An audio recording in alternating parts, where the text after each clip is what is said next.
De nouvelles révélations en République démocratique du Congo à propos de la fortune du clan Kabila. Elles sont le fruit, ces révélations, d'un travail de l'agence Bloomberg qui s'est intéressé à Zoé Kabila, jeune frère du président Joseph Kabila, un homme de 38 ans, député, et qui a créé ou a eu des parts dans au moins une douzaine de sociétés. Et depuis l'accession au pouvoir de son frère en 2001, c'est un véritable empire qu'il s'est constitué.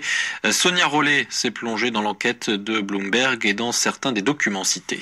Zoé Kabila n'apparaît pas toujours sous son nom de député. Pour la société Number One Contracting, il se présente, selon le journal officiel du 1er septembre 2004, sous le nom de Zoé Toilé. Francis Toilé était l'un des pseudonymes de son père, Laurent Désiré Kabila.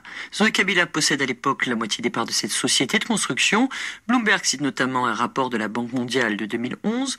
Number One Contracting y apparaît comme l'une des 4 principales sociétés de construction du pays, près de 11% de parts de marché entre 2003 et 2008, engrangeant une estimation de 14 millions de dollars par an.